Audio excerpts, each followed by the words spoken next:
Ladies and gentlemen, welcome to Loreweek. As ever, and as always, your host. I was actually hoping to have something set up and ready to go for today. I do not. I can only apologize. It was working yesterday. So I don't know why it's not working today. Like, I literally don't know what's changed.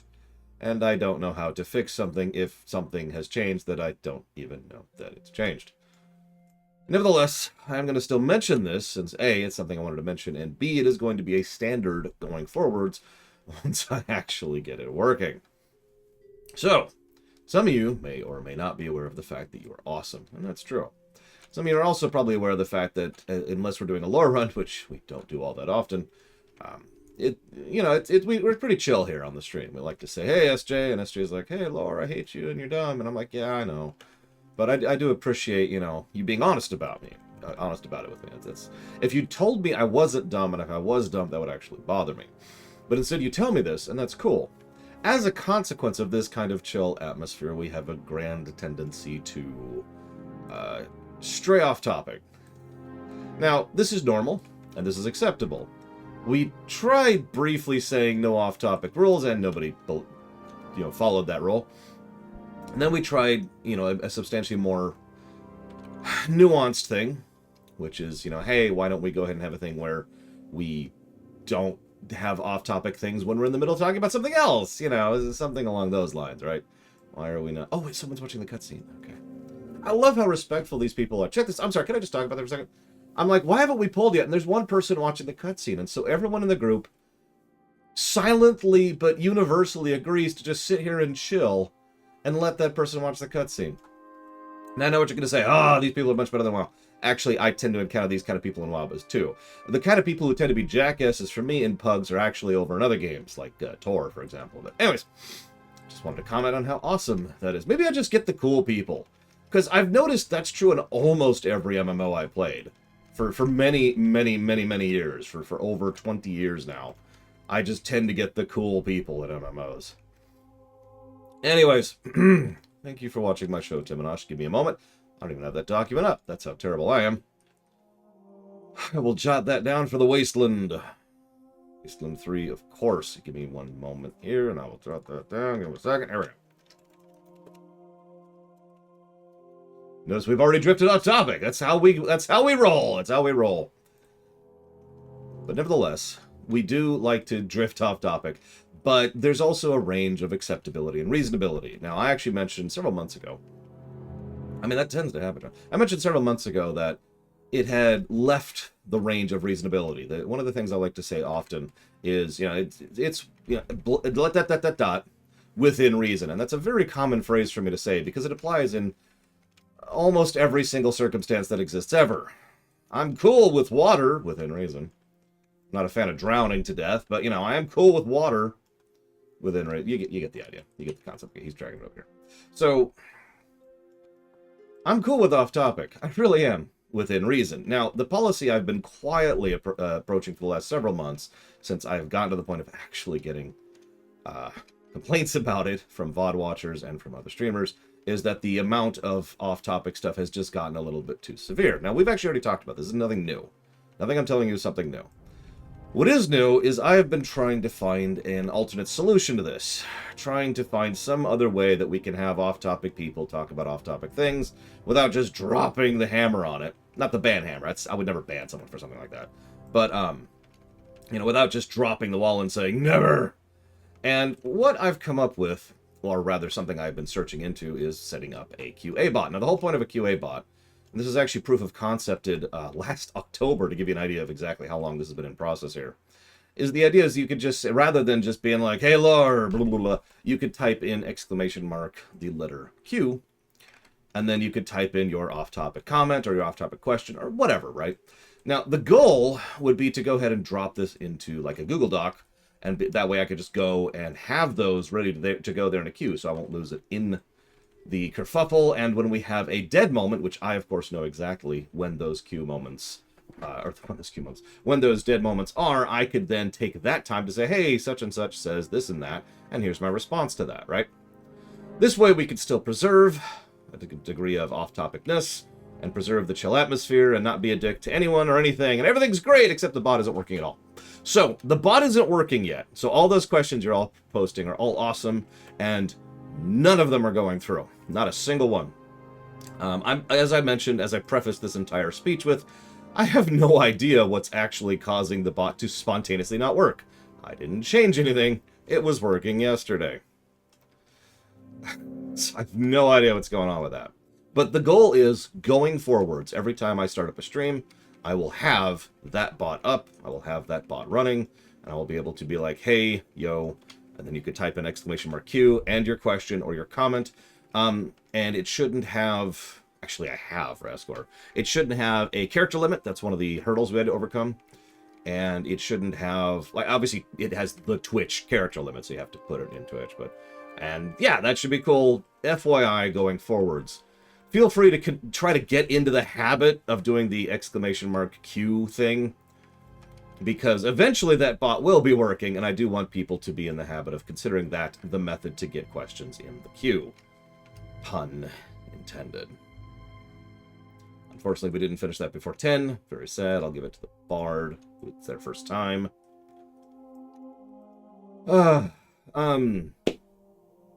So, that's that. I do want to mention something else regarding there, too. Does anybody want in a roulette?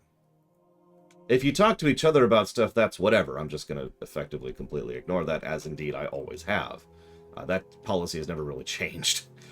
That being said, if you are, as usual, within reason, and, you know, be considerate, use your brain, yada, yada, yada. If you are pasting giant paragraphs in chat at each other, back and forth and back and forth, be respectful of the other people in chat. Take it to private messages, right? If you're just chatting with someone else in chat about something or whatever, that's fine. Again, within reason. That's always the thing, within reason. I saw Maverick. You want to join? We're doing leveling next. Yeah, exactly. I'm not anti... The thing is, so many people seem to misunderstand this. I'm not anti-off-topic. I'm not anti-chill. It's just, I am pro within reason. And several people, and this is a multiplayer thing, so some people think I'm counting them out specifically. You're wrong. This has been a multiple problem from multiple people problem. Have gone beyond within reason, and that's unacceptable. I have to go healer, Mr. Red. If you want to go healer, you can queue without me. I have probably about 4 days to get this character to 90. Yeah, exactly, Rascor. Like I said, it's within reason. That's always the thing. That's always the concern. Now, for example, if you donate within reason, that's fine. If you drop $1 bagrillion on my face, that's not okay. Don't do that. Also, if you are going to donate a huge amount of money, like say in the millions range, this is, I can't believe I'm having to say this, but someone actually asked about this.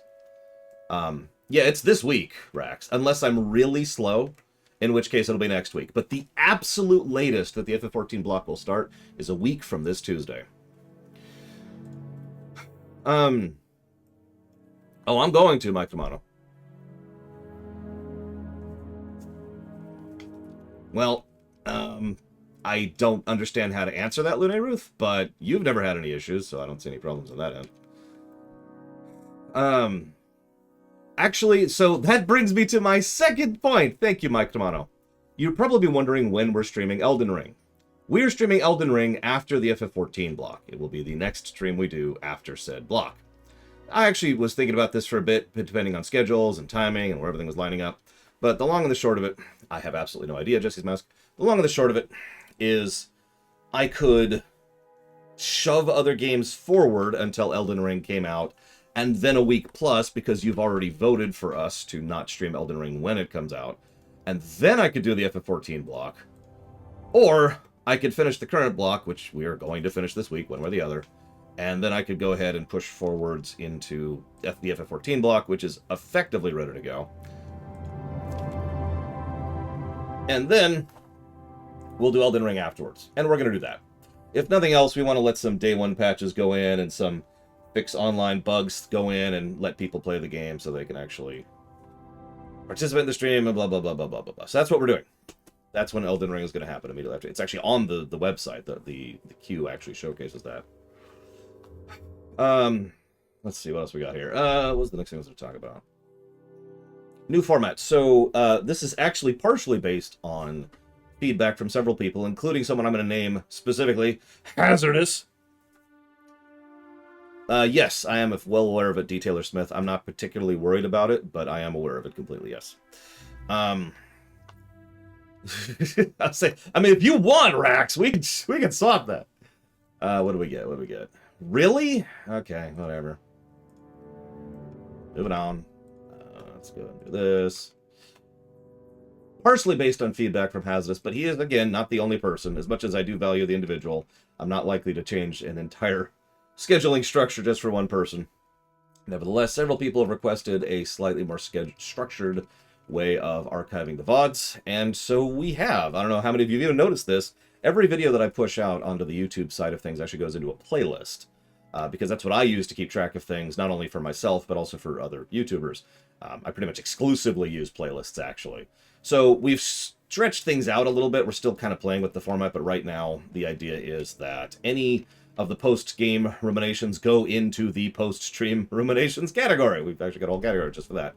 And that's on the first thing.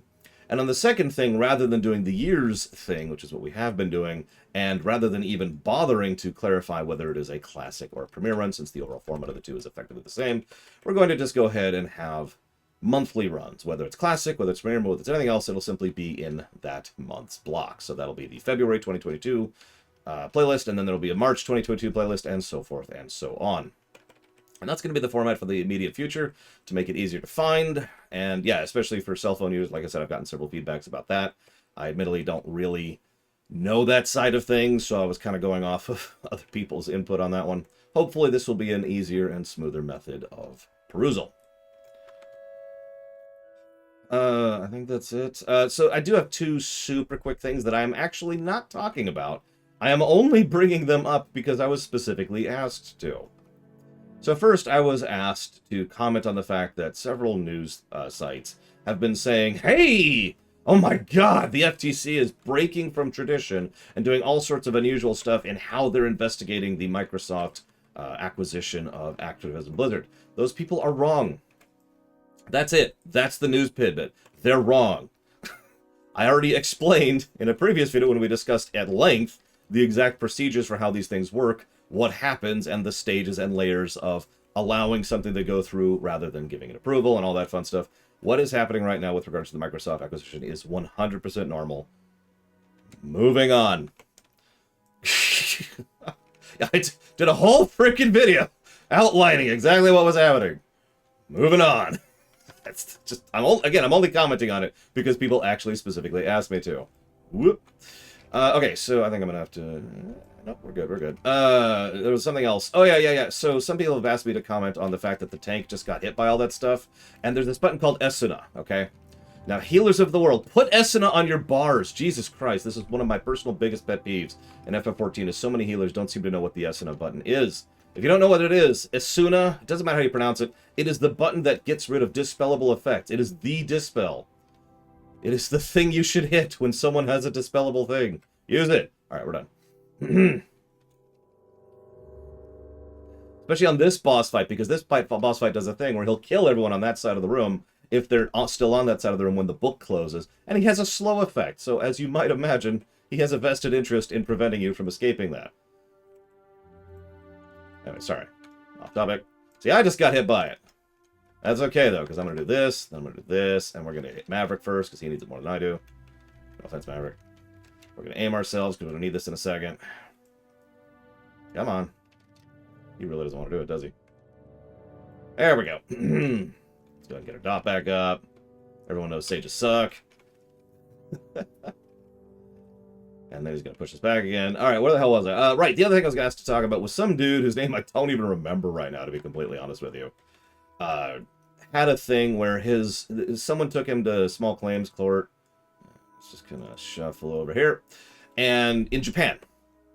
So for those of you not aware, Japan has and I'm going to say this as bluntly as I possibly can. This is, however, of course, my opinion. Japan has a very archaic outdated and frankly wrong legal system when it comes to copyright ownership, fair usage, and things related thereto. I thought we already re-added it, Blue Wolf Alex, but yes, you may. Hang on, I'll just jot that down super quick. Blue Wolf Alex 2, Trails in the Sky 1. Done. I don't even know what that is, SJ. I spent all morning leveling and also doing research. I have no idea what it is. But yeah, Japan's legal system is something that I can't talk about because it actually angers me. But I'm getting off topic. Back on topic. So, there's this thing, and they don't... I'm not actually joking about this. They don't really accept fair use. Now, for those of you not aware of how fair use works, a very, very quick refresher, because some people still misreport this to this very day. It's fine, but I'll just put it towards it regardless, because that way we'll guarantee it's on, right? Is that cool? Fair use is a defense. Fair use is not a law. Fair use is something you could say, well, I'm streaming this game right now, that I'm FF14. I am not claiming ownership over FF14. I am talking over it. I've actually got the game muted, as I usually do, and I'm talking, and I've got my own music playing, which is actually my own remix of somewhere. This is fair use, therefore you can't come after me. The owners of this game can't come after me. The owners of the music can't come after me. The owners of the artwork can't come after me, blah, blah, blah, blah, blah, blah, blah, because fair use. That is a defense. It's not an actual law, but that's how fair use works. Japan doesn't have that. Yeah, go ahead, SJ. Japan is like, nah, screw you. This belongs to the square evil lords. And they talk like that for some stupid reason. Now, whether or not a individual company acknowledges or allows this is actually up to the individual company. And there are some companies in every country that are more okay with things than are less. The thing is, however, Japan is one of several, let's call them problem countries, when it comes specifically to content creation. This is the side of streaming and pre-recorded videos, regardless of what format it takes, whether it's on Twitch, whether it's on YouTube, whether it's on Instagram, it doesn't matter. The format or the medium doesn't matter. It's all what we would normally refer to as transformative works. However, Japan in general does not tend to acknowledge such a thing as being viable. Ergo, several things have happened with regards to YouTube specifically and Japan. Now you're probably thinking, Lord, this sounds like a whole topic. Why aren't you talking about this as a whole topic? Well, the problem here is that Silence just subbed to me, and that completely interrupted my train of thought. So I'll say thank you very, very much, Silence. As always, if you know what you'd like to put that towards, please let me know, and it shall be so. I do admit I do tend to be rather negative towards Japan about this part, not only because I have very obvious personal interest in continuing to do transformative work, since it's my job. At every level, it's my job, if you think about it. The streaming, yep. Doing the pre-recorded videos, discussing things, yep. Doing the review system, yep. All of that. Putting up, the thumbnails to indicate what's what and where not. All of that, God, of course they're over here. All of that is affected by this thing. So I do tend to think there is a Zelda plot. That is actually a thing. So, obviously I have a deep personal interest in this, and as any decent person will tell you, I do have a bias on this matter. However, I do think they are a little bit ridiculous in general. The reason I'm not reporting on this as a real thing is recently there was a big win with regards to one particular YouTuber who covers anime stuff, and Teo Taklanglabar, I've already forgotten the name and don't care, decided to go after him in a copy-wrong format. There's a reason I came up with that freaking term. Where the hell is Third? And by Third, I mean Mr. Red. Where is he? Oh, he's way over there. Nobody's not getting healed. Anyways, so, you might think, this is a big win, Laura. This is something you're invested in. Why aren't you covering this? Well, the problem is this is actually a ludicrously complicated problem. This is very, very problematic, and this is... I will go ahead and give my... not Mark, the guy that was going after... The company that was going after. I'll go and give my opinion here. This is actually not a good thing. At least not as of right now. It could potentially turn into a good thing, but as of this moment in time, what happened is not good. And to really cover and discuss that would not only take time, but would also... This is one of those developing situations, as anybody knows. I don't like to cover situations while they're developing. Toei, which can go to hell, banned forever. But, as a direct consequence, that's why we're not actually covering that. But nevertheless, things are bad, everything's awful. Moving on. Hang on, I gotta write down Silence J's thing. Is for silence, J23, running into the wall. You ever see me running the wall? This is why. Anybody who's ever played an MMO with me. Whoops, I just accidentally closed the thing, so I gotta pull it up again. Get back down here. I hope the tank recognizes that his heal is not there. Nope, he didn't. Okay, well, tank's about to die. That's cool. Let's go and get the res ready. Ready to res. Hey, and res, as expected. Now we're gonna do this, and now we're gonna do this, and then we're gonna do this, and then we're gonna do this. Now we're gonna do this, and this, and now we're gonna do this. We've got 3 left, so we're fine, we're fine. We got this, we got this. A good healer is a healer when things are bad. And that's me. I'm not a good healer when things are good. Can't deal with normal stuff. I'm terrible at that. Alright, Zelda block from Silence J. Got that. Okay, so that's why we're not discussing that. Let's go ahead and adjust the topic thing for future me. And people who actually pay attention to the HUD. One of these days I'm going to figure out a plugin that allows me to, like, automate updating the HUD. Because I have that problem with the reviews, them, too. Oh, don't grow...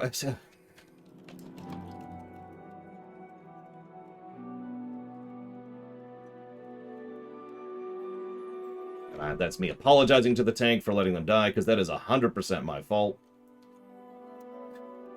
You know, you own up to your mistakes. That's what you should do. If you don't do that, shame on you. Moving on. So. Now I gotta pull this up while I can still look at the game. Sony has decided to buy Bungie, and it's totally in reaction to... No, that's not how that works. I've actually seen some... This is hysterical. I have seen some people actually state that Sony bought Bungie in reaction to the Microsoft Activision. Allow me to remind you that reality exists. Okay, this is bad. Okay, this is bad. This is bad. He's out of line of sight. Ugh. Got him. Now we're gonna get that in. We're gonna get that in. Let's go ahead and get some AoE in. Get some coverage. Get some coverage healing going on there. This guy really wants me to get him killed, doesn't he? Well, sucks to be you, buddy. Yeah, for those of you not aware, for the 3 of you not aware, large-scale corporate acquisitions take months, if not years. So, no. However, there is an actual tidbit of news with regards there too, and that is with regards to something several people have been reporting on, which ironically has also been... I swear to God, half my news tidbits for Loreweek are just correcting other people's misreportings these days. But whatever. Oh no, I know, Mike. Come on, it's just I have seen news outlets saying, "Oh my God," and it's like, no, that's not how any of that works. That's not even the beginning of how that works. Anyways, so there's 2 things. Obviously, they're talking about the whole. You know, we're going to totally go into the metaverse, or not the metaverse, sorry, that's an unrelated topic. We're totally going to go into, boop. Is that everything? Yep. We're totally going to go into the multimedia thing. And you're probably thinking, aha, multimedia, behold. We're going to go ahead and have the Destiny TV show, hang on, TV show, comic, film, whoop, pay attention, Laura, pay attention. TV, comic, film, audio? I don't know what the hell that means exactly. They specifically mentioned audio. Actually, I wrote all this stuff down. What do we got here? Audio formats, books, comics, films, TV. There we go. There's the full list. Wait, Maverick. We need to get both. Clockwise. Keep going. Ignore the things. I only heard a little bit. Nah, we're too slow. We all suck. I accept suckitude. Let's go do this, because people are going to start taking damage in a minute here. Yep, there they go. I guess audiobooks count, but, like, it feels weird to specifically mention audio, right? Like, that just... It's really strange to call that one out of all specific things. Anyways, point being that this is all this stuff you're thinking, aha, that's why they bought Bungie. Yeah, probably. I should probably mention that everything I just mentioned with regard... Oh, for Christ's sakes. Everything I just mentioned with regards to what they plan to do with the Destiny is from last year. That's last year's announcement, not the quarterly announcement from this year, the one that just happened. And I'm only pointing that out because... I think we're just going to live with that, aren't we? Yep, we're just going to live with that. I only point that out because a lot of people have been like, oh my God, as if it's news when it wasn't news 11 months ago. Regardless, this is most likely where they're going with this. They have already announced that the TV show is in progress. They are actually talking about where they're going to be going with a few other things. They are going to go into the multimedia thing. Maverick and Mr. Raid are both going to get hit by the big AoE, trying to prove that I'm a good healer. Thank you for the proof. I do appreciate it. I'll give it to the only person's there. Ding. Moving on.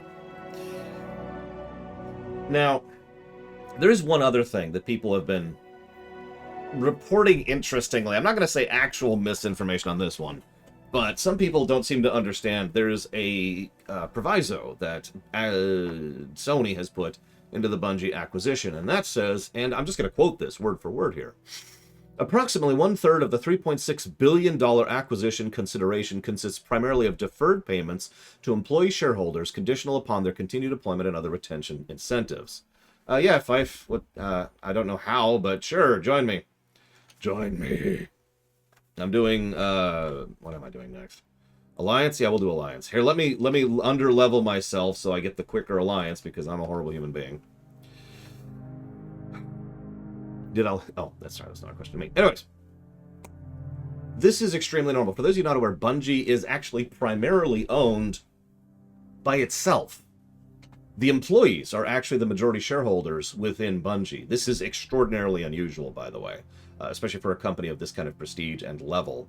So, whether that's good or bad is not something I'm here to talk about. It's just specific because this is why this retention bonus is part of the deal.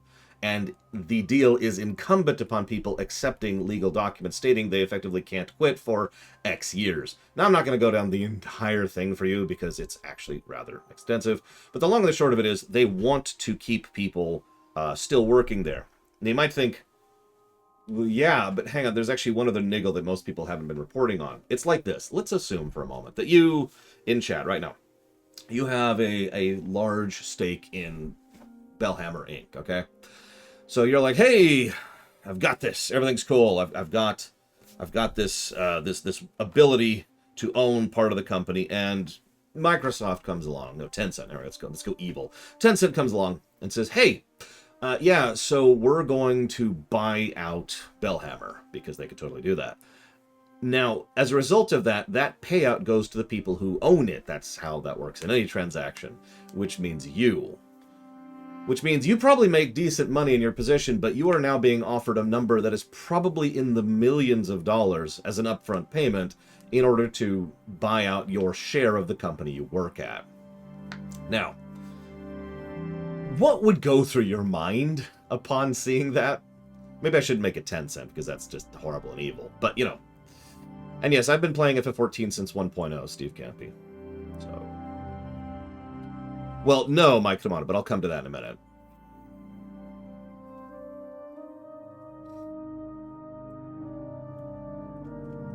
Too good to be true. Yeah, no, that's valid. Technically, it would be in this exact case, but again, I'll get to that in a moment.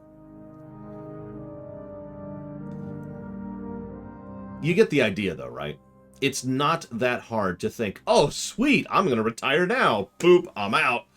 And while they have just bought, the company, one of the things they want to buy is the people who work at the company. They want the talent. They want the people that make up the company, but not just the brand and the IP and all that other fun stuff, right? The significance here is this is exactly why these kind of retention contracts exist. This is extremely normal, actually. Anytime someone is pulled in,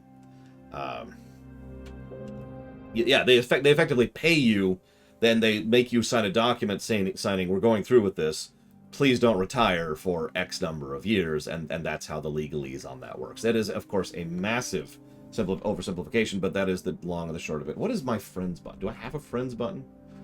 I never look at my friends page. I literally don't have a hotkey for it. Here we go. How do I add a friend? You can tell I use my friends list a lot. Lore Runner. It's right there, Five. Lore Runner. My character name is Lore Runner. It's really easy. It's that branding. Anyways, so that's the long and the short of. Shut up, Javin. That's the long and the short of how exactly and why exactly that merger is going through, what they're probably pushing for it, and why so much of that is going towards a bunch of legalese, which may or may not happen, because it's entirely possible. Yes, they already have, Doctor. That is part of the condition. You have to stay employed after the sale has fully concluded, up to a duration of legalese. I'm giving that answer because actually pulling up the document and going down the whole list would actually take a while, trust me. But that is the point there. Okay, so hang on. Social player search. Here we go. We search for... oh yeah, Zuckerberg did something. I don't even have that on my list. Facebook continues to be stupid. Moving on. I don't actually know what's going on. I didn't research it. I can't speak to it. World Edition. Search. Execute. No search results. Hang on.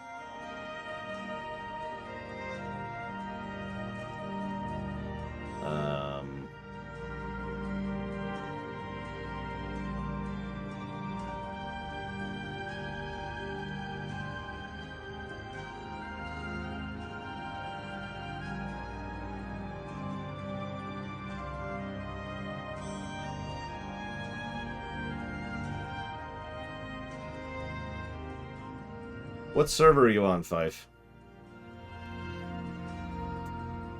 Speaking of stupidity, this is another topic I'm only covering because of the fact that someone specifically asked me to do this. About a month and a half, Dr. Winter. I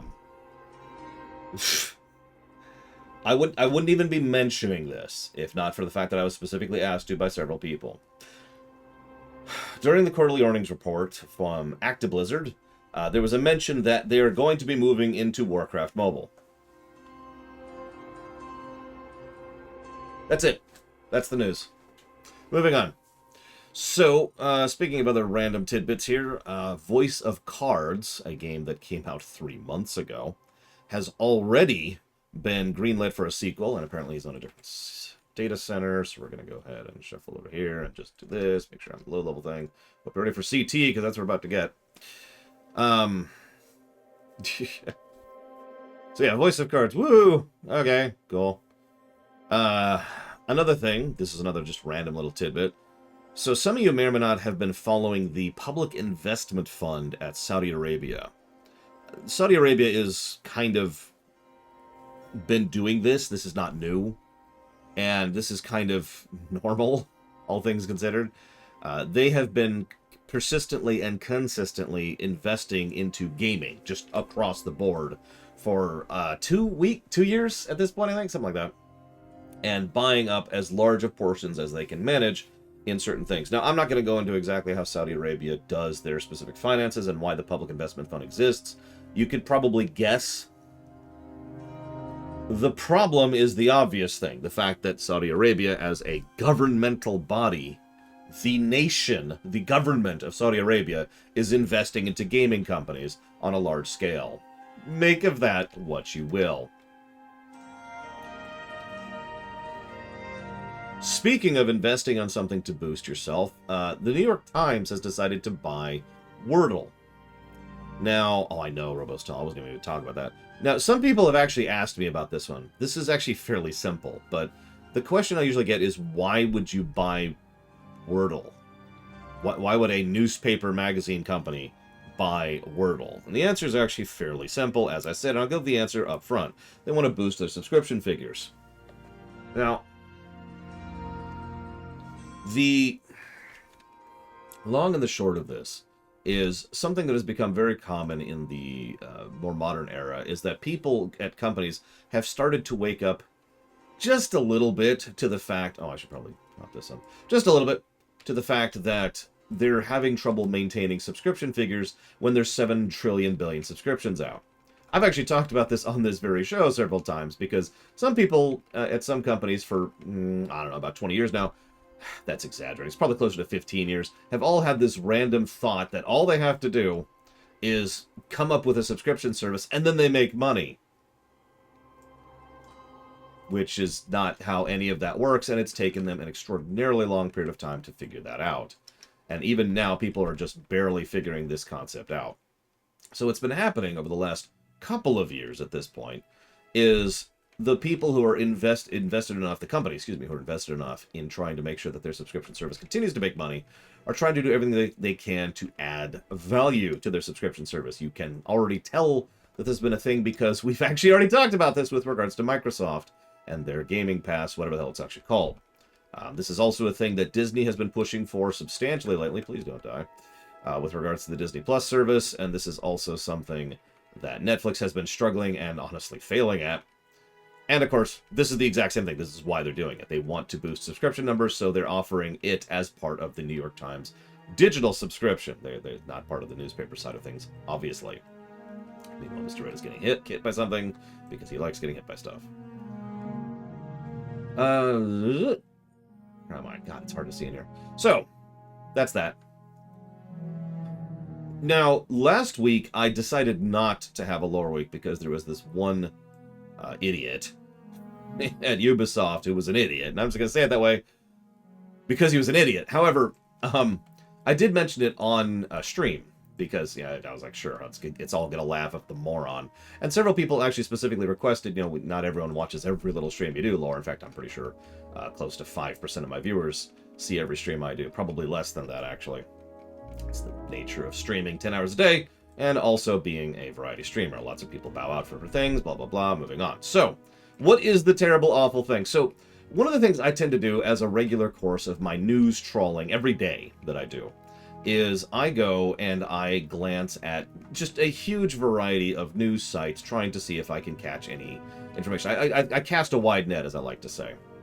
Now, part of this is just filtering through 99% garbage, to put that as bluntly as I can. This is like the worst. Do you see this, Rax? Do you see where he's positioning the boss and where the boss is facing?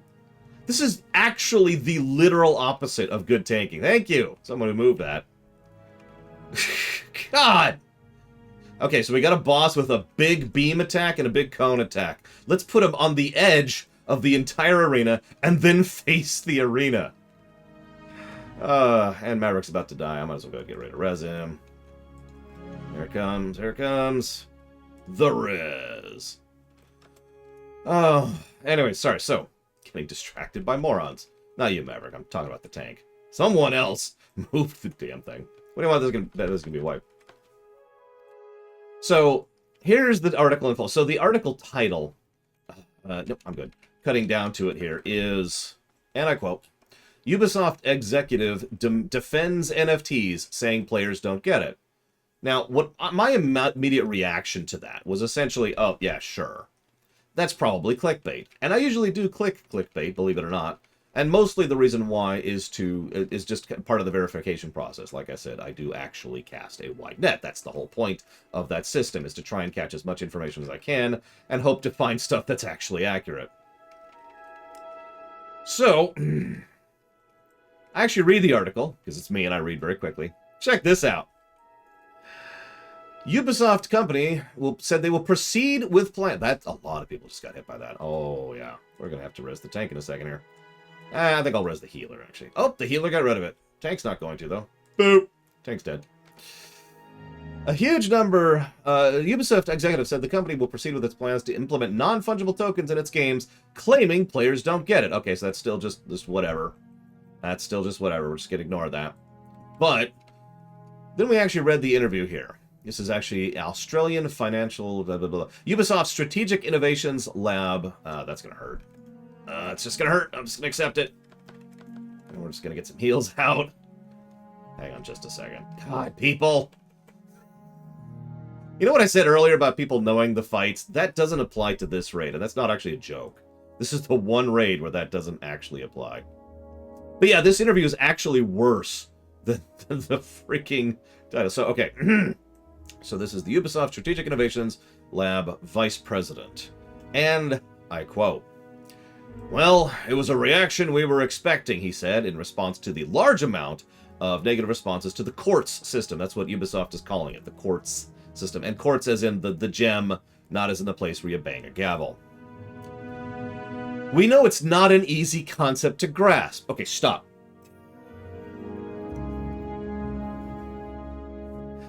I mean, I could probably stop there. I could actually probably stop rating the interview right there. But I love that 2 sentences in, the first 2 things he said are, well, we were expecting people not to like what we're doing, which is not a good sign, and we know it's not an easy concept to grasp. Because it's always such a great idea to call your customers morons. We know y'all are too dumb to actually understand this. Oh my god. Hang on, it keeps going though, this is great. But courts is really just a first step that could lead to something bigger. Yes, that's what we're worried about. Something that will be more easily understood by our players. That's 2 times in 4 sentences that you have called your customers stupid.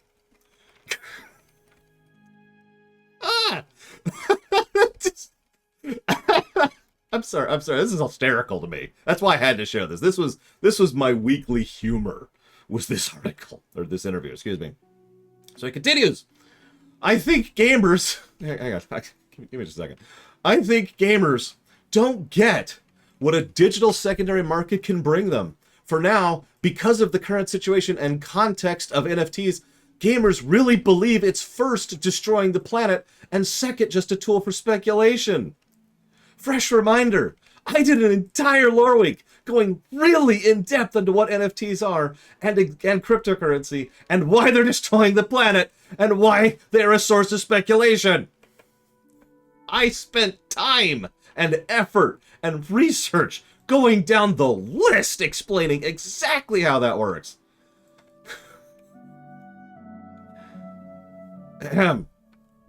But we at Ubisoft are seeing first is the end game. This is such a, I'm sorry, that's a badly constructed sentence. What we at Ubisoft are seeing first is the end game.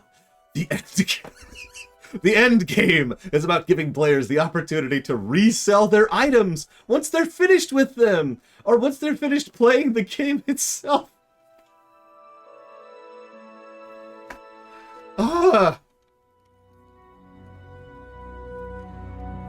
So, really, it's for them. It's really beneficial. But they don't get it now. It's saddening to see there's still some resistance based on misunderstanding.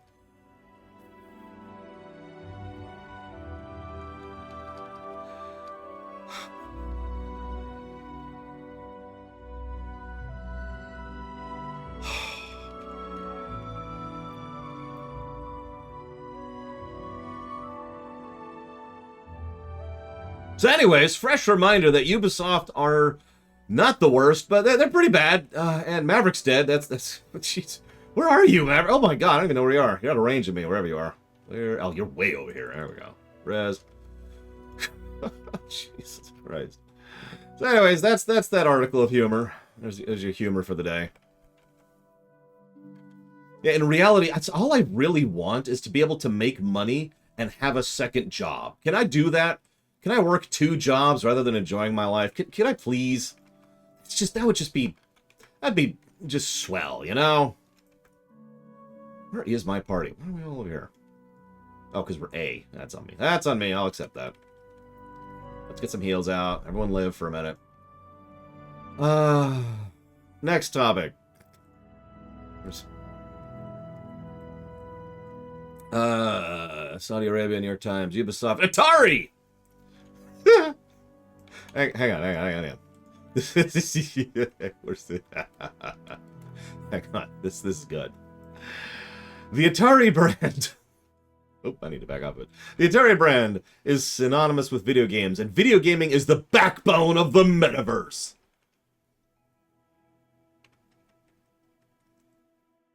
Once again, I could just stop there. I could just end the recital at that point. Atari's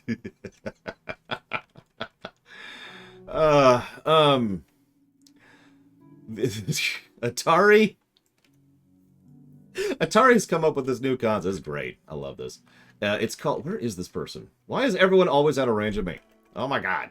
Do you not want heals? Don't you have heals? Don't you want... Get up.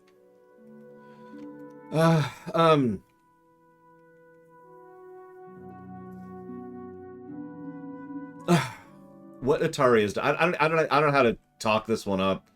I don't know how to make this funny. Atari has come up with NFT loot boxes. They actually call them GFTs. The idea is multiple gift purchases with different rarities, similar to the drop rate of loot boxes with common, rare, and ultra rare or similar variations. And the drop rates and real money required to purchase the loot boxes. Yeah.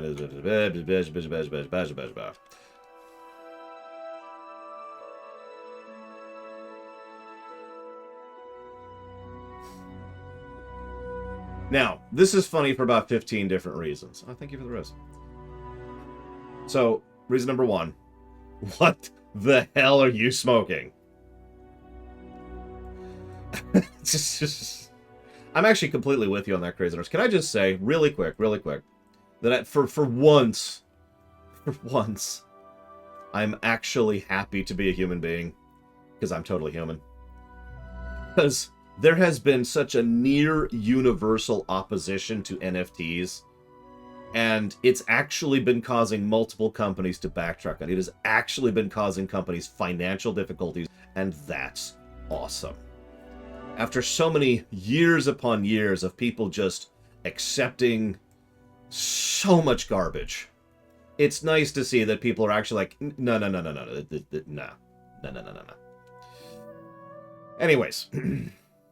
Back on target. So I mean, I could just stop there. Again, I don't have anything else to really add. They're selling loot boxes with NFTs. This is actually a real thing. I will have a link. This is their 50th anniversary. This is what Atari is doing for the 50th anniversary. Is they're selling GFTs. I thought about making a list, Melkor, because we're up to about 8 companies that I'm aware of. Plus Troy Baker, I don't call him a company, obviously, who have all been like, hey, yeah, we've decided not to do NFTs.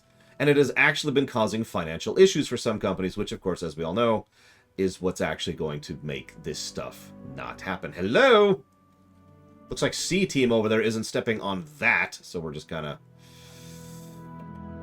Guys, we really need someone on C-Team. Or B... Nobody is hitting those platforms. Nobody is. Do you see that? You see that, right? Nobody is touching that. I've actually never seen this happen before.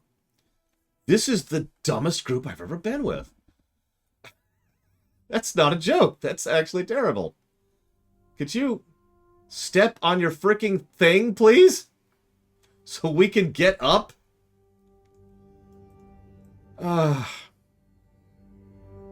Yep, nope, they're all off. None of them are on because nobody's stepping on the platform. This is hysterical.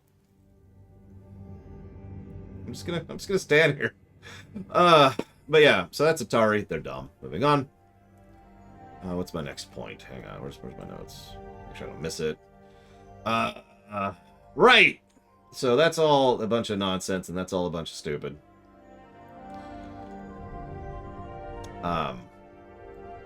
Whoop. Lost my mouse there for a second.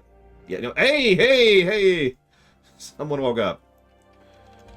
Oh, God, let's get some heals out, because we just got blonked in the face. Yep, by that. That's exactly what I was expecting to happen. It's okay. Hey, insta-kill, because, you know, everyone else is done.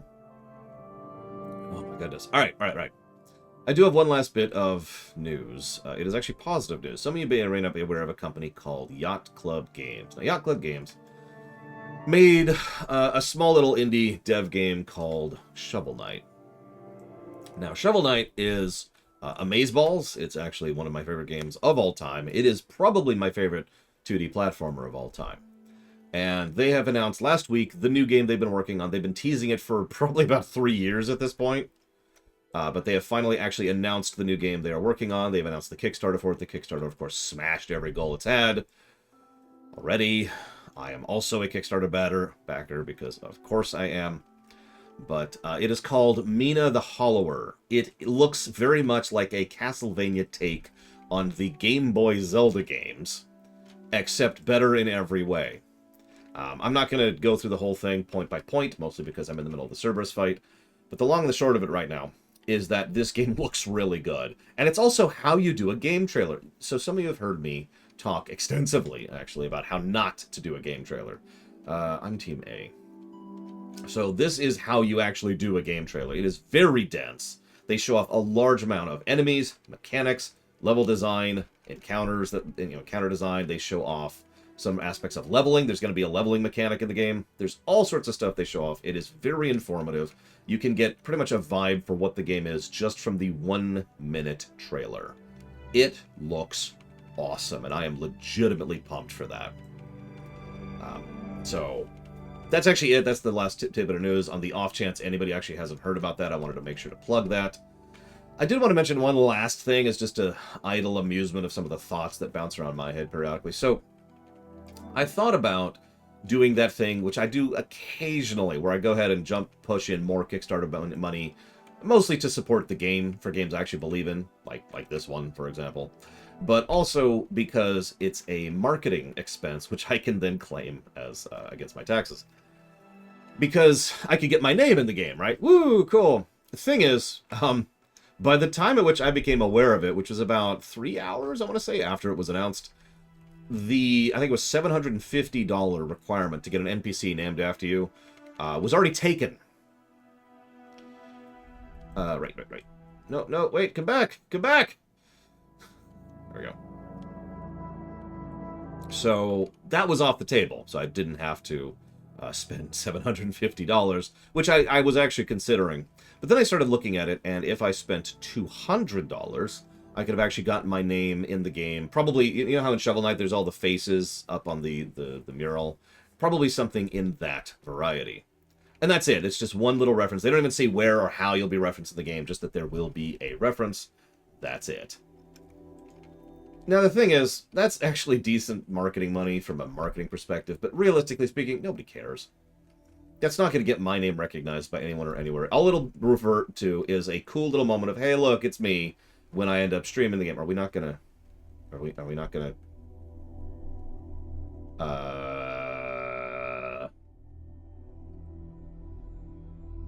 Okay. This is a wipe. See what I mean? World of Darkness. Oh my god, this raid. Alright. Nobody's going to care. It's not actually marketing. Not realistically, not in any way that actually matters. No one will ever notice, and will never plug the thing, and blah, blah, blah. It is pretty cool. Pretty cool is not worth $180. Because the game itself is just $20. So... I'm in the Kickstarter range. You know, obviously, I am a Kickstarter of the game. It's not the first. Probably won't be the last. But, that's all that is. That's all I wanted to say about that. So that's actually it for Loreweek. But I'm not done with this stupid raid, so I can't start the Streaminations thing. Because this is World of Darkness, and for some reason, these people are terrible.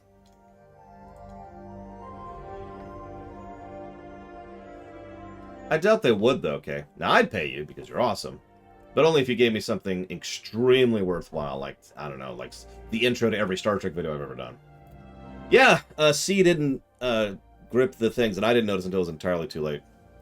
No, I'll buy the OST separately, Camper. I always do. I want to get that money straight to Jake Kaufman. Oh, by the way, Jake Kaufman's doing the soundtrack, because of course he is, because he's awesome. The music already sounds awesome. Hang on. So I actually have it up right here. Let's see if I can grab this properly so you can see it live on camera. Let's see here.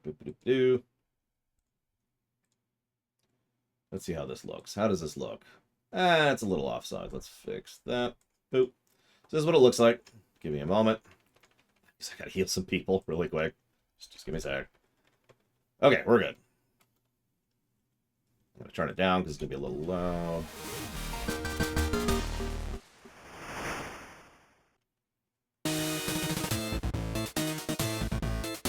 Oh no, there's tunneling death. Wait, that's us!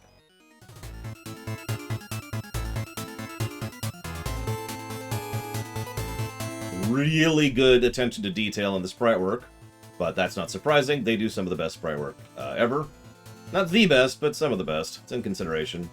Dialogue, of course. The Shovel Knight games have always been heavy on story. Platforming, of course. Again, the Zelda thing.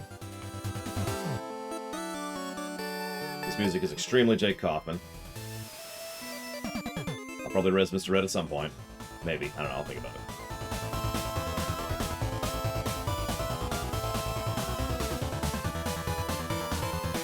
And you can just see, you see what I mean by the density of this trailer? This is such a wonderful trailer. There's the leveling mechanic. Straight out of Zelda 2, by the way.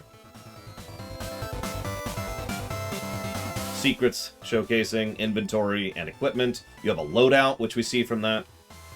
In fact, I can actually pause it for just a second. We have several things on the HUD, including what we currently have equipped. I don't actually know what the thing is below our health bar, but we have a thing below our health bar. I can't even see the rest of that.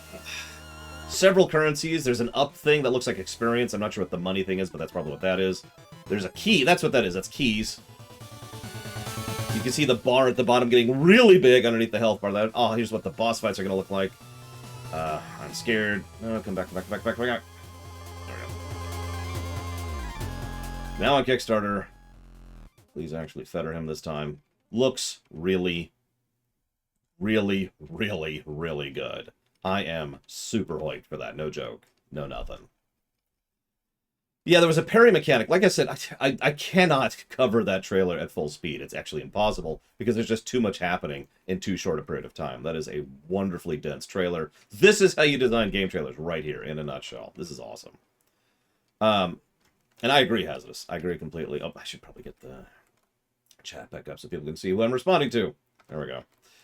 How quickly did it get funded? Like 5 hours, I think, something like that. It was funded the first day. I don't remember the exact timing on it. Forgive me. Live, Steelheart. Live. I commend thee.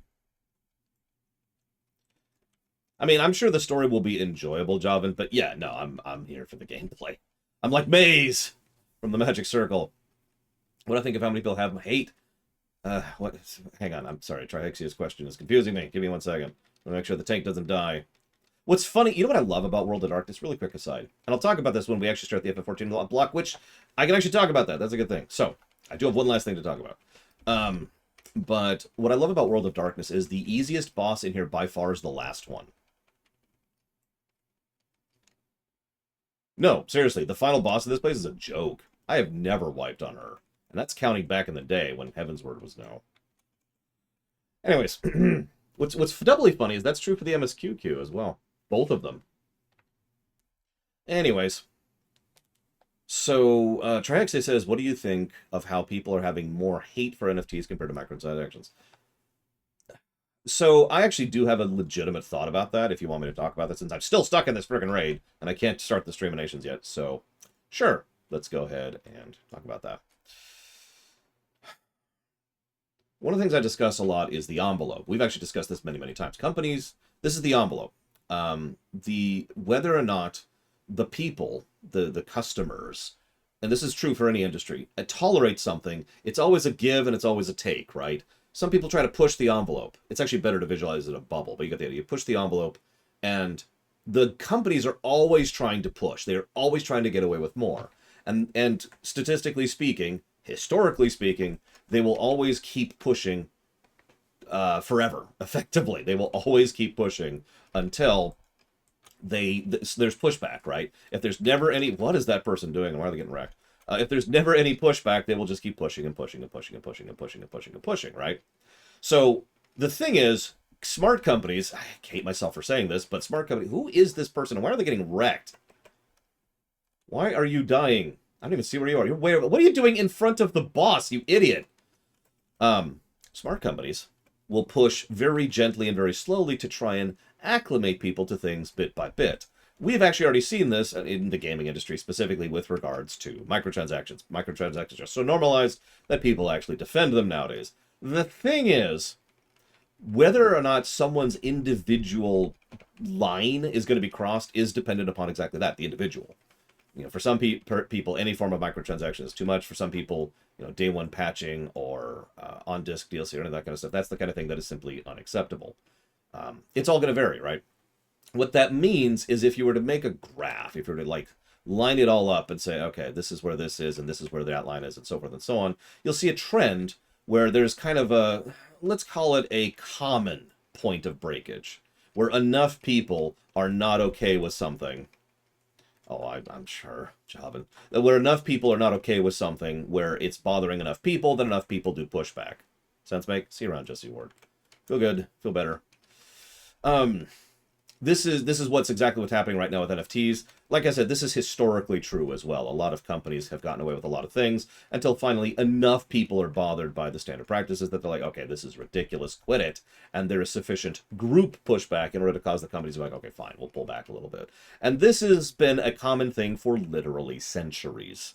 We could actually track this back to the Dutch Republic in the 1800s. And we could honestly probably go further back than that if we want to go back to the banking clans, back when that was a thing, more like 600 or 700 years ago. People will put up with a whole lot of stuff. That's human nature. We just want to live our lives, and we just want to do our own thing. But you push far enough, and historically speaking, people will sufficiently push back. There will be sufficient financial consequence, and that will be finally when they find, okay, fine, and they will actually let things go, and we move on. It is more or less the exact same format that goes through actual revolutions happening with regards to governmental organizations. Now, he healed random black mage. What's that name? Shiva. It doesn't say Shiva. I thought that was going to be a cool name. It's still a cool name. That's exactly what we're seeing with the NFT thing. People have looked at the NFT thing like, all right, no. And the NFT thing is sufficiently far. It is sufficiently past that line of acceptability that an inordinate number of people are anti-NFT. Point in fact, I actually don't know anyone personally who is pro-NFT. I don't even know anybody professionally who is pro-NFT. Most of the people who have claimed to be pro-NFT have either done so out of ignorance or because they're trying to get in on the, let's call it what it is, scam. And once the pushback happens, they immediately reverse course on that because of the aforementioned pushback. Ugh, someone didn't stand in one. Oh yeah, that's go surviving members. Go. Nope, she went invuln. This might actually be a wipe on the easiest boss in the game. Anyways, or in the raid, sorry, not in the game. There's easier bosses than this. So that's actually of course it is, Crazy Norse.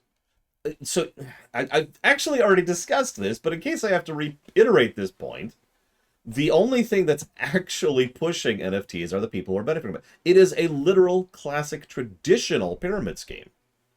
And the people at the top are pushing it because they benefit from it being pushed. They want to generate an artificial hype.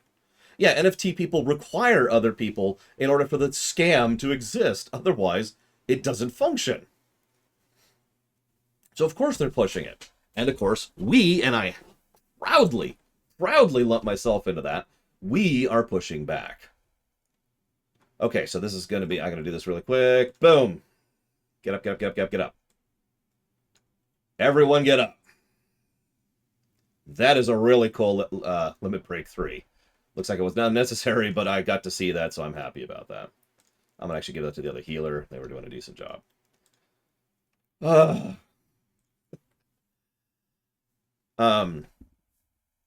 And that, if I haven't explained it properly in Imperial Star Destroyer, I can only apologize because I got nothing on that, really. I have done as much as I can. I have gone as far in depth as I possibly can. I got nothing else. But we finally finished the stupid raid. But I wanted to talk about FF14, so we're going to do that too. Hey, look, I'm just discarding this card because I don't care. Let me go ahead and talk about one last thing, which is the FF14 run.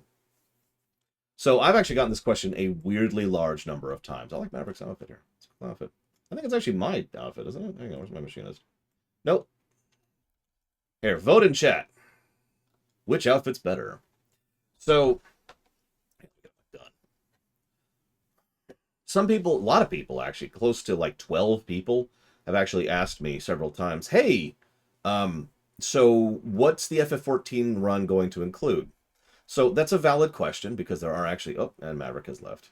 There we go. That is a valid question because it's not actually going to include 100% of FF14 because it kind of can't. That's not feasible for any MMO, never mind this stuff. Yes, Maverick, sorry. You can go ahead and leave and do whatever. But we are going to be covering FF14 ARR as much as we possibly can, and we'll be covering FF14 Heavensward as much as we can, and we will be covering FF14 Stormblood as much as we can. This is the machinist crew right here. We got this. This is actually kind of a cool setup. We will not be covering all of Shadowbringers because of feasibility. Because there's not really a good reason to cover the patch content, but we will be covering the launch content of Shadowbringers, and then we will be covering the launch content of Endwalker. So it is almost all the content of FF14 is what we're going to be covering for the FF14 block. That's why I don't even have an actual estimate for how long it will take. I have done a huge amount of work over the past year in order to get ready for this run. This is going to be the closest thing to an actual FF14 lore run that I ever do. It will, of course, be a review, as all streams I do are, but we will be trying to discuss the lore, the characters, the gameplay, the concepts, the history, and all the stuff that usually goes into a lore run. Hopefully, it'll be an informative experience. If nothing else, hopefully it'll be an enjoyable experience. It'll also be technically our first MMO review under the current system. So this will be kind of codifying certain aspects of what we consider where and how and why and what. So we will see exactly how that goes, and we'll probably be kind of refining the process as we go, because we do eventually want to review Tor, and we do eventually want to review WoW. A review means just starting a character from zero. So actually, I will go ahead and log out here. Peace, I'm out! And show off that I actually apparently need to hit this button and log back in. Tor was prior to this system, yes. It will be a video game, I hope, Zacked Out. So you see this character down here. This character is kind of what we're going to be seeing with regards to that. So because this game has New Game Plus, and after some very serious and considerable thought, we've decided we're going to go ahead and sacrifice some of the accuracy of the review for the sake of it not being incredibly boring. Because honestly, going through 0 and all the way through, it would kind of suck, to be completely blunt. There will be several things. I have no idea if I've asked or asked. There would be several significant issues with regards to doing so, not the least of which it would elongate, especially ARR, but also probably Heaven's Word by a not insubstantial amount of time. Literally just in terms of things like walking from point A to point B. However, because there is such a thing as New Game Plus, thank you, Rax, we will be able to go ahead and do that on Lore Runner, my character, my main, and we'll be able to go ahead and speed up some of the dead zone periods of time. And you're probably thinking, but Lore, how will you review those dead zones periods of time? I've already done them. I've done that before. I know how that works and how that goes. This is the exact same thing that's going to go into every MMO run, is because obviously this is one of the reasons why I'm very, very particular about which MMOs I allow to be reviewed, because by definition, it has to be an MMO that I've been around for a while, and it has to be an MMO that I know very well, because I have to take into account things that I literally or practically cannot showcase anymore. I have to talk about the Battle for the Undercity in World of Warcraft. I have to talk about the original Deep Space Nine arc in Star Trek Online, and I have to talk about how ARR was back in FF14. Sounds right? Now, hi Arcus, that is the third time I've been asked that today, and I'm going to give you the exact same answer each time. I have no idea. 700,000 million billion years. The other question, so is the golden number guessing game going to apply to each expansion? No, it will apply, however, to the entirety of FF14, because there will only be a golden number for FF14 itself. Now, that's actually relevant. So one of the things I'm going to do, and I don't mind showing this off a little bit. Actually, I think I can't show this off properly right now because it's still in the template phase. But I have a template for what this review is going to look like. It's going to look a little different. It's going to look a little bit different than most of these. Actually, I guess I could share this. Yeah, so sure, whatever. We'll go ahead and share this. Anyone can view, copy link. There you go. So anybody who cares, this is what this is going to look like, roughly. Again, this is not a finalized version, but the general idea is that when we get to it, the game will get a golden number, but each specific positive and negative will be logged under a specific expansion. So certain mechanics, certain concepts, certain classes, flying, which was added in Heaven's Word. I believe the squadron system was added in Stormblood, I think. I know Trust was added in Shadowbringers. You get the idea. All that stuff will be put into... Why does everyone ask that, Triaxia? All of that stuff will be put into the individual expansion, and that's mostly there for people who care about what goes where. The final golden number will be for FF14 as a whole. That's for obvious reasons. But this way you can see a little bit of categorization and organization, And yeah, that's also true, Rax. We need to keep, like I said, this is why the historical knowledge is so relevant for something like this. But this will keep track of individual points. You'll notice we actually already have several things under Shadowbringers. That's for the stuff that's already there. That's the stuff that we're not redoing. That's the patch content. And I have actually gone through and organized and categorized that. That is good to go. The rest of that down below is something we're still looking at. Endwalker is, of course, quite empty. Yes and no, Raskor. So, for example, ARR. We will be mentioning... So, right now, if I was to go through ARR with a new character... Oh, sorry, I never finished answering your question. We will be making new characters to show off the other intros. So, for example, that's why the other character is going to exist here. So, I will be doing Ul'dah as Lore Runner because that's what he did. I don't actually know if you can do the others. I don't think you can, but regardless, we will be starting a brand new character to show off. Totally not Gridania, and... or is it Gridania? I can never remember. The Forest Place. And we're going to go ahead and show off the Limsa Laminsa intro as well. Those intros merge pretty quickly. It's not actually a long arc. It's just like a da-da-da-da-da. And then go to the Waking Sands, boom, and then we'll cut off there, and then we'll switch to the other one, and then we'll switch to Lore Runner, and then we'll continue with Ul'dah and just kind of play on Lore Runner for the rest of the thing. So that's the format for that. That's the final answer for that thing. That's the only real branching content. We'll be showing off, as much of the content as we can. There's been a lot of planning that's been going into this. For example, showing off some of the aspects of PvP, because the whole point of a review is to cover as much of the content of the game as possible. This is why Ocarina of Time scored so badly, is because we had to consider all of Ocarina of Time, and that actually dragged its score down. See around Javan. I'm not sure. We've got Grice. I'm pretty sure it's going to be a one and done thing. Possibly finish that before the second stream on Tuesday. I don't know what's next after that. Hang on, let me pull up my own website here. Go to my... I'm not even joking. I use my website as my schedule nowadays. Looks like Shadow... So, okay, we're either starting Cyber Shadow Tuesday or Wednesday. Guaranteed. Wednesday at the absolute latest. So it'll be the Tuesday second shift, which is 3 p.m. Eastern Standard Time, or Wednesday first shift, which is 9 a.m. Eastern Standard Time. One of those two, guaranteed. So, yes, we will be talking... Yeah, exactly, Melkor. Yeah, I've heard it's pronounced Gree and Grease. So I'm not sure which those are. But yeah, we will be showing off... we'll be showing off PvP. We'll be showing off Frontline. We'll be trying to show off the Feast if we can. That's not a guarantee. But yeah, let's address Raskar's question. So will I be giving FF14 pluses and minuses for Sins of the Past? No.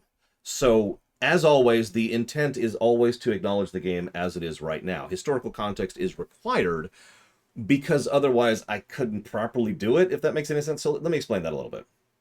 Let me switch over to WoW, because it's actually much easier to explain this in WoW.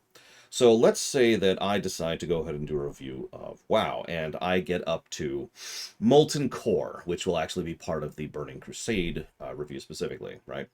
So I can't get 39 people together to go do an locked at 60 with 60 geared, properly coordinated raid together for Molten Core. I can't do that. It's not literally impossible, it is practically impossible. Therefore, discussing WoW and discussing the specific raid of Molten Core, we'll be considering what I know of Molten Core because I've done Molten Core. Does that make sense? So Molten Core will get, as it is right now, it's worth noting, the existence of Molten Core, that is something that'll be reviewed right now. Because Molten Core is as it is now, as it was then, but it has to be reviewed from the perspective of as if I was doing it for the expansion in question. So this still applies to FF14. Raids and dungeons are the biggest way this applies. Now, we're going to try to do as much of this stuff as we can, actually grouped with an actual prefab group to do 8-mans and 4-mans. Some awesome people will be joining me. I'm putting together a big visual for that, stuff like that. But that's not a guarantee, and we may pug, and the schedule has to move on, and blah, blah, blah, blah. So yeah, exactly. We probably can't do Delibrum Regine prop technically, but I have done that with a full group, so I can talk about that. Stuff like that, okay? So that's what... I hope that answers your question, Raskor. That probably took me too long to get to there, but whatever. That's what I mean with regards to keeping in mind the past stuff, because I literally or practically cannot show off all of the game as is now, because I don't have the capacity. Let me think, what else? Some stuff will kind of happen pseudo out of order, because some stuff will be a little bit dependent on other people. So, for example, let's say I'm going through ARR, and I'm doing... Give me a minute, Sactaft, I'm a little busy right now. Let's say I'm going through ARR, and let's say that I finished the quests that got me to 50, the launch content. We're into ARR's patch content, right? The stuff leading up to Heavensward. So obviously I can do a significant amount of portions of that in more or less whatever order, but I'm going to try and keep things as linear as I can. But for example, let's say we're in the middle of one of the patch quests and 7 other people are on. And I'm like, hey, let's go do Leviathan right now, right? The 50 Leviathan raid, or let's go do something else that's an 8-man content, because obviously schedule is not, I mean, linearity is nice, but people's schedules are people's schedules, and not everyone can be on 10 hours a day, 6 days a week. So as a consequence, we will be trying to slot in larger prefab group stuff effectively wherever we can. Now, to answer the question I've already gotten with regards to this, if we get to the point where we've finished all of the patch content, I've just answered that, Dr. Winter. If we get to the point where we've finished all the patch content and moved through all of that, and we still haven't done the 8-mans, that's when we'll go ahead and pug, because we need to move on to Heavensward. So we do want to keep everything within its own expansion blocks, right? And ARR has a fairly large quantity of content to push through and slog through. So we will want to finish that off before we actually start the Heavensward stuff. And of course, not everything in Heavensward will be covered in the Heavensward block, because we have to do things like the Foundation, which I don't even remember when that showed up. And there's the quest I actually still haven't done, which is the quest leading into the housing area, which isn't open yet. That was added in Endwalker, I think. So that'll be an Endwalker quest, and so forth, and so on. Now, one other thing. This is something that some people have. Nobody has asked. Absolutely nobody's asked this, but this is part of it. Because this is a review, we will be trying to do all the content. Now, I've said that 3 times now. But a lot of people don't seem to understand that also means as many of the side quests as I can. You're probably thinking, wait, what? Well, let me show that off really quick. Let's go and get in the queue. This won't take long. Apparently the Firmament was in Shadowbringers. Got it. I mean, we'll figure it out. There's a lot of things all over the place, and it's not the end of the world if we misplace something, but I'm sure people will be able to check me on that. This is actually taking longer than it usually does. You're right, we didn't. That's why we're going to, Mike Romano. You get it now. You're understanding. All understanding is being bestowed upon thee, Mike Romano. Verily I say unto thee that this run shall be a vestibule of information and hopefully enjoyment bestowed upon thereto. With desire and lingering hopes, these shall be of great interest. So, you can actually see the yellow quest right there. But you see that? Mother's Boy, Dreaming of Home. These are yellow quests. Yellow quests are garbage in FF14, but we're going to do them. And we're going to rate them. And we'll see exactly how good or bad or terrible or anything they are. Boop, boop, boop. But a really good example is if we go back to like any area, like say, that's not even going to tell me, is it? We'll also be covering Mr. Red, so he doesn't, photobomb us here. Looks like it's not even going to show me. We'll see, though, Primarch the Mage. That's exactly the thing. We will be doing all the yellow quests. We will see how good or awful or terrible or wonderful they are. We will be doing all of them. Now, dailies. That's actually a good question. We will be deciding some things with regards to dailies. Hang on just a second. There we go. So, with regards to dailies, dailies are a very thing. It's hard to properly discuss dailies. So, for example, there's a daily series of quests up here for the dwarves, right? We're not doing those because they're dailies. There's also dailies for the Moogles, which we will not be doing, and there's dailies for the bird people, which we will not be doing, and there's dailies for the blah, blah, blah. So, essentially, we're not going to be doing, I think, all but 2 daily bundles, okay? Now, there's 2 reasons for this. 1, because screw that nonsense. But 2, and more importantly, because it is not actually feasible. They do have story to them. Sucks to be me. There's not really a feasibility to do all the dailies. It is such an inordinate, ridiculous amount of additional time. We'd probably, and this is not a joke, we would probably have to push back the run by somewhere around the range of 6 months to get all that done. No. So, that's not happening. Now, having said that, I should probably mention that I have actually done work to get some of the daily tribes done. So, for example, we will be showing off the fairies a little bit. I will be talking about the story for each of these, because of course I will. We will be discussing dailies as a gameplay conceit. This will be our first time reviewing dailies, so I look forward to establishing some case law with regards to how we review dailies. But the big one, no, that's Travania. There it is, Blake Trout. The big one, though, and I have actually done my due diligence on this one, is we have actually done the, whatever these people are called, the bird people. I can't even think of the name of them. I'm actually sitting at the final quest for them right now.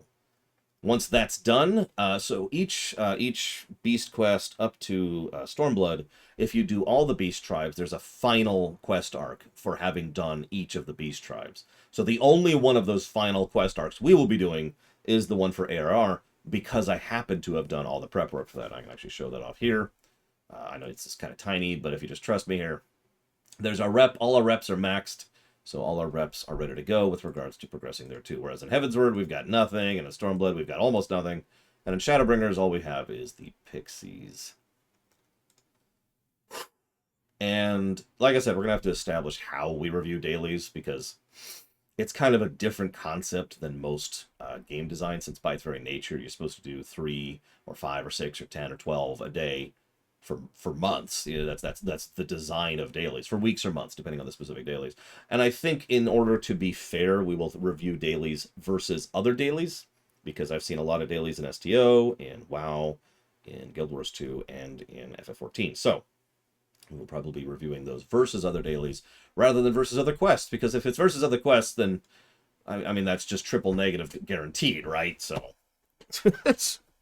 holy crap. We might also debate the triple system. We will be debating exactly how we're going to be doing with regards to the triple system. Oh, yeah, speaking of which, thank you, Mike Romano. There's a lot to mention here. That's also true, Primarch the Mage. So with regards to voice acting, I am not voice acting the entire game. I've done that before. I did that for the WoW lore run. I'm not doing that again. 2 big reasons for this. First of all, recent experience has taught me exactly how terrifyingly painful and arduous that is for both myself and my throat. That is a cause of literal actual pain. I have to quite literally change my diet when I'm doing those kind of long-term reading streams, and I'm not doing that for a month. So that's a thing. I will try to at least summarize the dialogue. I will, of course, try to, read some of the significant stuff out loud. Duh. You know, like for the major raid quest, that's easy. But for every little side quest, I'm not going to read the 500,000 million billion pages. Which brings me to the second point. So obviously there's a literal problem with regards to me and my throat. Why would I be joking, Zero? But there is actually another factor to this, and that is the fact that there's too much dialogue in this game. So WoW, I love WoW to death, but WoW has, on average, 2 paragraphs of text per quest. Now that actually trends upwards the further into WoW you get, but nevertheless, it's not that big of a deal. Read, and then you move on. No, thank you, Loreweek. So, you know, that's it, right? That's the full extent of that, and then you move on, and then you're done. In FF14, it's more like read,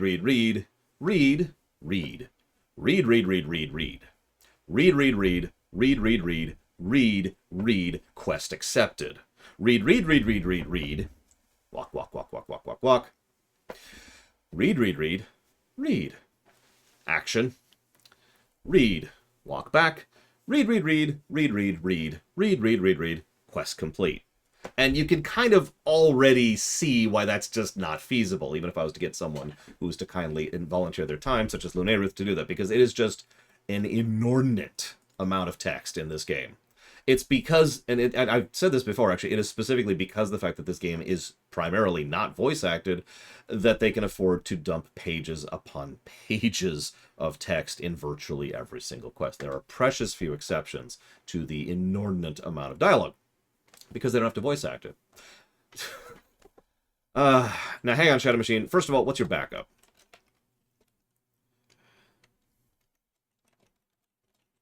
It's cool, Ross. I understand that you have no taste and no anything, and I hate you. Yeah, there is going to be some empty text problem. You got it, Tor Bounty Hunter. There is. There is going to be some empty text in this game, and it's going to be dinged for it. Actually, Tor cheats, Mike Kamano. We actually talked about this when we were doing the Sith Warrior run. Tor cheats frequently by having several people voice just generic clips and generic tidbits. And if you pay attention, well, you say there's pages and pages of text in Tor, and that's true. And I do credit Tor for this. Let me be clear about that. Tor doesn't have a tenth of the dialogue that FF14 has. Because not only is every person's bit as they're getting the quest maybe a paragraph total of dialogue, and then maybe 3 or 4 lines during the quest, and then maybe a paragraph when you turn it in. There's also the fact you're really going to not succeed at this, Mr. Red. Error's ending cutscene is 45 minutes long. The long and the short of this is that they also use tricks and tips. I could just completely remove you from existence. Check this out. Here, I could go somewhere you don't know where I'm going. I can go where no one can follow me, which is actually... Where am I going? But yeah, Tor also has a substantially smaller amount of content, which is weird to think about, but it's true. Don't mistake me. I do 100% warrant Tor's voice acting team. They do great work with it, but they have smaller bits of dialogue, and they have generic responses. I actually don't have anywhere else to go, so I'm just going to exit the game. There. Enjoy that, Mr. Red. Absolutely 100% not. No, Dream Whisperer. No. No, no, no, no, no. No. No. That would be insanity. I'm sorry. So I read quite quickly. I also speak quite quickly. If I was to leave time for, no offense, a standard reader's speed time, that would literally elongate the run probably by, I'd say, about 2 weeks just by itself. No. No way in hell. I will absolutely summarize. This is still my job. This is still my job, and I will still try to give you not only the gist of what's going on, any specific moments. There's also a chat log, so on the off chance I'm skipping through things and I want to read a specific line to you, I can just pull up the chat log and read it to you, right?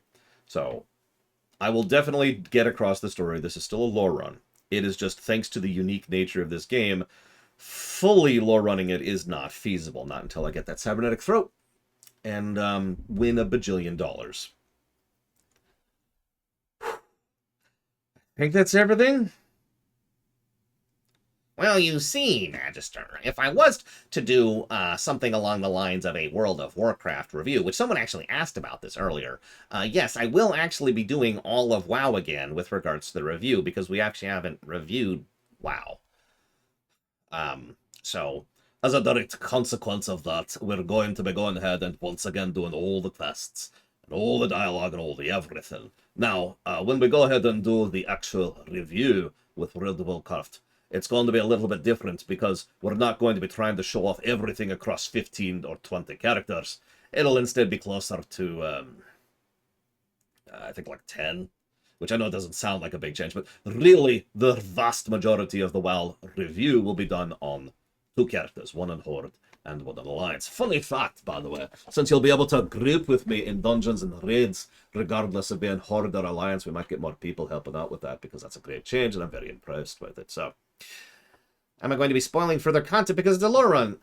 So the general approach... sorry, I'll stop doing the gnome voice. The general approach with regards to doing that, and I've been doing this for a while. That is always... I say that's always... For about 5 years now, my lore run approach has been very simple. Think of the timeline of the game, okay? And anything before where we're at is okay to talk about. And I might mention, remember this, or remember this. But what I tend to do is I just tend to not discuss it until we get to the point where it's actually significant. Then we'll pause and say, so you remember that back there? Stuff like that. So, generally speaking, the answer to your question 5 will be no. Remember, I haven't even played Endwalker yet, so that'll be actually a full premiere when we go through Endwalker.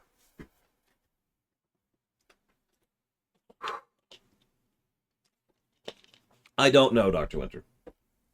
I don't remember. I haven't done my due diligence. I have no idea. I'd have to look it up. I don't know. I think that's everything. The reason I'm going through all this is because the FF14 run is starting probably this week. At the absolute latest, FF14 run, the FF14 lore run, will start a week from this Tuesday. That is the outside of that actually happening. People are welcome to join. People are welcome to watch. People are welcome to chat. There will probably be some chill sections where we can just talk about off-topic things. Hopefully the bot will be working by then. I think that's actually everything I got. If anybody has any other questions, this is a very good time to mention them. Otherwise, I'm going to go on to the streaminations and get some work done. Oh, someone asked if I'm nervous. No, not at all. That's the wrong word. No, someone asked if I'm scared. No, not at all is the answer to that. I am not scared about the FF14. I am nervous. I'm always nervous. Sure, Crazy Norse, go for it. Don't be a dick, you know? Rule 0 always applies. But if you just want to poke in and be like, hey, look at all the cat girls, and okay, yeah, sure, whatever. I mean, I'm pretty sure we're going to get people popping in and being like, oh, I see you left WoW for this one. You know, stuff like that. But yes, we're going to go ahead and cover MLP now. Let me go ahead and chop off the local recording.